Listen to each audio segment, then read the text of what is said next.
কোটা সংস্কার আন্দোলনকে ঘিরে অনেকটাই নিশ্চুপ ছিলেন তরুণ প্রজন্মের কাছে অত্যন্ত জনপ্রিয় ব্যক্তিত্ব সুলাইমান সুখন।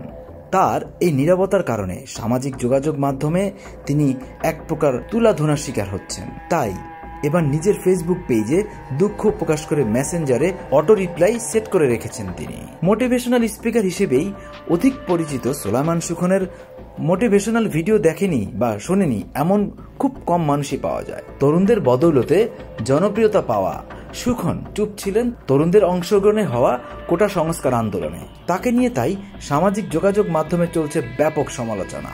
তাই এবার তিনি তার ফেসবুক পেজে লজ্জা প্রকাশ করে সকলের মেসেঞ্জার রিপ্লাই দিচ্ছেন। তার ফেসবুক পেজে দেখা যায় কেউ তাকে মেসেজ দিলে তিনি তার রিপ্লাই দিয়েছেন।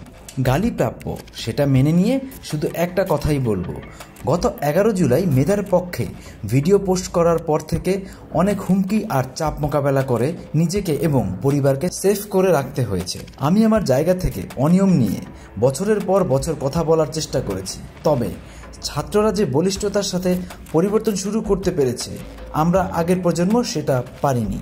একই সঙ্গে তিনি এই বিষয় নিয়ে দুঃখ ও লজ্জা প্রকাশ করেন। সুলাইমান সুখন ছিলেন নৌবাহিনীর কমিশন প্রাপ্ত অফিসার, পরে কাজ করেছেন স্ট্যান্ড আপ কমেডিয়ান হিসেবেও। বর্তমানে ব্যস্ত কর্পোরেট জগতে, দায়িত্বে আছেন মোবাইল ব্যাংকিং প্রতিষ্ঠান নগদের চিফ পাবলিক অ্যাফেয়ার্স অফিসার হিসেবে।